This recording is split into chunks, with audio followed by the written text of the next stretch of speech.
ये एक ऐसा सेल है जो हमें नंगी आंख से नजर आ जाता है, ऐनक लगाने की जरूरत नहीं होती।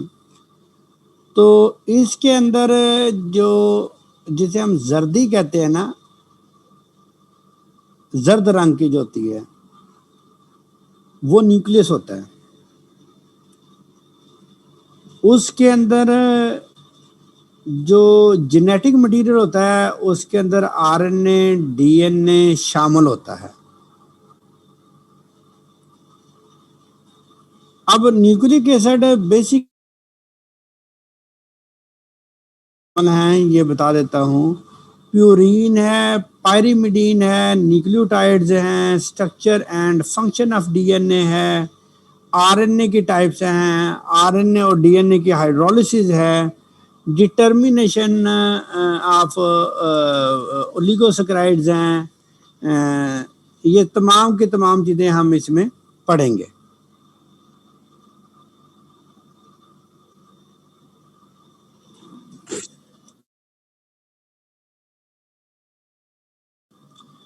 अच्छा, न्यूक्लिक एसिड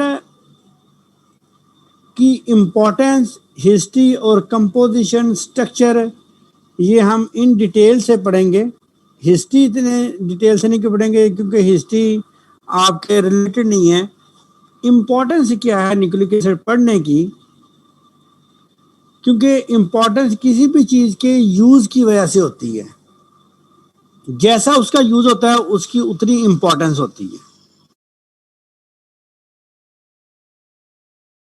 मेरी ज़िंदगी में गाड़ी की बड़ी इम्पोर्टेंस है। क्यों?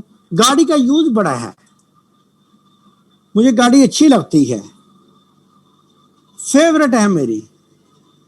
ये कपड़े मुझे बड़े अच्छे लगते हैं क्योंकि जब ये मैं पहनता हूँ तो लोग वाह वाह करते हैं, मेरी पर्सनालिटी उभर के आ जाती है, उसकी तारीफें की जाती हैं, उससे फंक्शन लिए जाते हैं। वो स्ट्रक्चरल फंक्शन भी हो सकता है।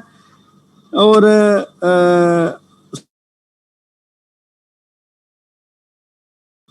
अगर हम न्यूक्लिक एसिड के बारे में देखें तो न्यूक्लिक एसिड बेसिकली जितनी भी ट्रांसमिट इंफॉर्मेशन है एक नस्ल से दूसरी नस्ल में जो जाती हैं, मिसाल के तौर पर जब बच्चा पैदा होता है हम कहते हैं जी ये बच्चे का नाक जो है ना मेरे दादे की तरह का है, इसकी आंखें जो है ना वो मेरी माँ की तरह की हैं, ये जो लिप्स हैं ये मेरे पे गए हैं, ये दांत जो हैं, दांत तो नजर बड़ा बच्चा होता जाता है, फिर फीचर नमूदार होते जाते हैं, तो हम सिमिलैरिटीज देना शुरू हो जाते हैं। This is only due to the nucleic acid DNA, majorly DNA and DNA expression part. फिर डीएनए के बारे में आजकल की जदीद साइंस के अंदर इन्वेस्टिगेशन के अंदर ये बहुत ज़्यादा यूज होता है। वहाँ धमाका हो जाता है तो हम कहते हैं जनाब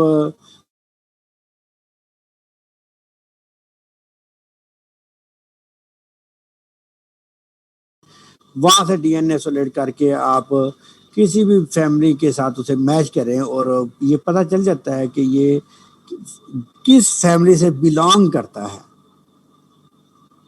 ठीक है, तो ये क्राइम इन्वेस्टिगेशन में भी रोल अदा करता है। कोई दहशतगर्दी हो गई है, किसी ने कोई किसी किस्म का क्राइम कर दिया है तो उसके अंदर डीएनए की बहुत अहमियत है। हमारे लाहौर में भी ये CAMB कैम्प में था, आजकल ये ठुकर के पास चला गया। अब डीएनए के बारे में, डीएनए एक ऐसी चीज है जिसे हम फाइनल टेस्टिंग करते हैं। कोरोना एक रिसेंटली जो डिजीज है, इसकी फाइनल जो डिटर्मिनेशन है ना वो बेसिकली डीएनए इसके आरएनए की वजह से होती है। इसके लिए मुख्तलिफ वो पीसीआर है, वो क्वांटिटेटिव पीसीआर भी हो सकता है, वो क्वालिटेटिव पीसीआर भी हो सकता है, वो रियल टाइम पीसीआर भी हो सकता है। पॉलीमरेज चेन रिएक्शन इसे कहते हैं। और जितनी भी वैक्सीन की डेवलपमेंट होती है वो भी इस न्यूक्लिक एसिड की बिना पे होती है। आप हेपेटाइटिस की एग्जांपल ले लें, इसकी डायग्नोसिस, फाइनल डायग्नोसिस वो कहते हैं जी पीसीआर टेस्ट कराओ, उसमें भी न्यूक्लिक एसिड। यहाँ पे हम जिस तरह की टाइप ऑफ हेपेटाइटिस होगी उसी बिना पे हम इसकी ट्रीटमेंट करते हैं।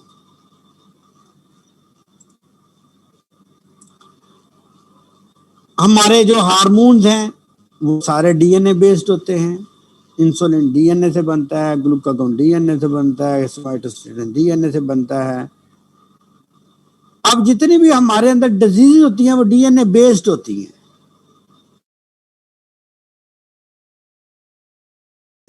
चाहे वो हमारी बॉडी के अंदर डीएनए की वजह से हो, चाहे वो हमें जेनेटिक्स मिला हो, पेरेंट्स की तरफ से मिला हो, लेकिन उसमें न्यूक्लिक एसिड शामिल होता है in the form of RNA, in the form of protein, in the form of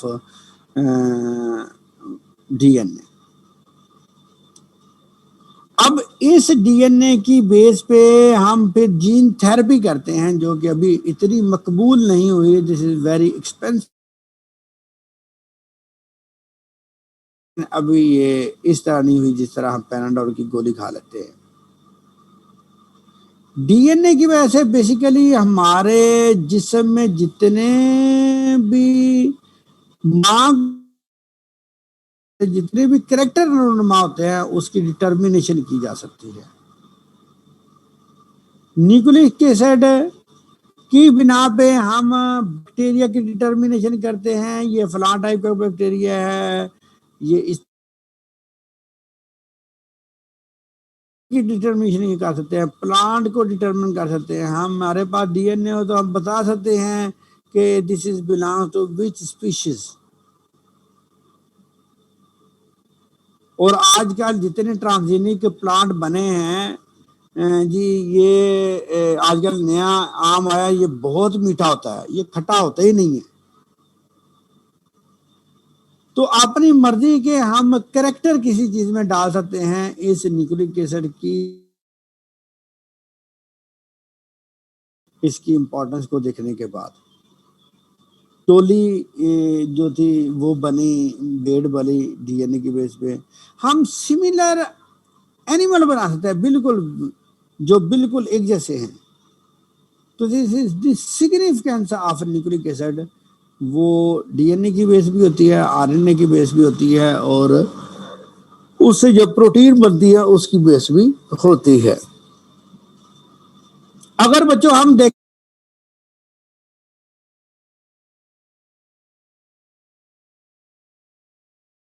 बड़ी लंबी हिस्ट्री है, ये बड़ा पुराना काम चलता रहा है। जब शुरू में जो मेंडल था वो काम करता था, उसे पता ही नहीं था बेसिकली कि there is any kind of DNA. वो मटर के पौधों को अपने आर्चर्ड में उगाता था, और उसने कैरेक्टर स्टडी किया। उसने कहा जी ये कैरेक्टर फ्रांस से आता है, ये कैरेक्टर। तो मोस्टली साइंटिस्ट में इसने बहुत ज्यादा कंट्रीब्यूशन की, जिसमें फेरेट रिच है, और इसने डीएनए की आइडेंटिफिकेशन की, और सबसे पहले न्यूक्लियन नाम दिया जो 5 सेल थे, इसने डिटर्मिनेशन की थी। इसके बाद रिचर्ड आ गया, उसने न्यूक्लियन को न्यूक्लिक एसिड का नाम दिया। उसकी ग्रिफ्ट साहब आए, उन्होंने ट्रांसफॉर्मेशन का प्रिंसिपल कहा कि डीएनए जो है ना वो बैक्टीरिया में ट्रांसफॉर्म होता है, एक जगह से दूसरी जगह, इससे दूसरे में जाता है, और अपने जैसे बैक्टीरिया बना देता है। एवरी ने फिर प्योर डीएनए जो मटेरियल है वो ट्रांसफॉर्मिंग मटेरियल प्योर किया। ये चलता गया और ये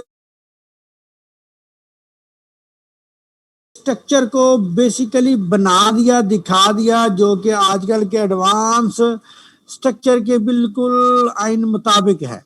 डबल हेलिक्स स्ट्रक्चर है, और अगर हम कंपोजिशन बच्चों देखें डीएनए की, न्यूक्लिक एसिड की कंपोजिशन देखें, तो न्यूक्लिक एसिड के अंदर बच्चों यूनिट होते हैं, ये बेसिकली पॉलीमर है।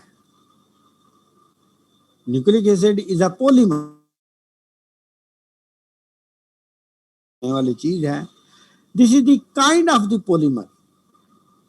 और इसके अंदर क्या होता है कि न्यूक्लियोटाइड जो होते हैं ना, वो छोटे छोटे पैचेस बने होते हैं। एक हिस्से को हम कहते हैं न्यूक्लियोसाइड और एक हिस्से को कहते हैं फास्फेट। अब न्यूक्लियोसाइड जो होते हैं वो दो चीज़ों पर मुश्तमिल होते हैं। शुगर होती है जिसे पेंटो शुगर भी कहते हैं, और नाइट्रोजनस बेसिस होती हैं जो दो तरह की आगे डिवाइड किया जाता है। अब जो नाइट्रोजनस बेसिस है उसकी बिना पे, ये बच्चे अभी तक आ रहे हैं।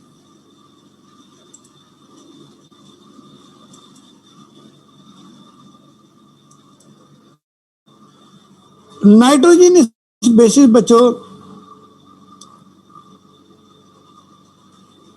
ये नाइट्रोजन रिच कंपाउंड होते हैं, इसमें नाइट्रोजन कंटेंट है। कहते हैं ना जी, मैंने अंडा बड़ा खाया, मैं अंडा खाने की वजह से मेरा यूरिन जो है ना वो पीला जर्द होना शुरू हो गया, यानी कि यूरिक एसिड बनना शुरू हो गया, यूरिक एसिड बनना शुरू हो गया। उसकी जो कलर होता है वो येलोइश होता है।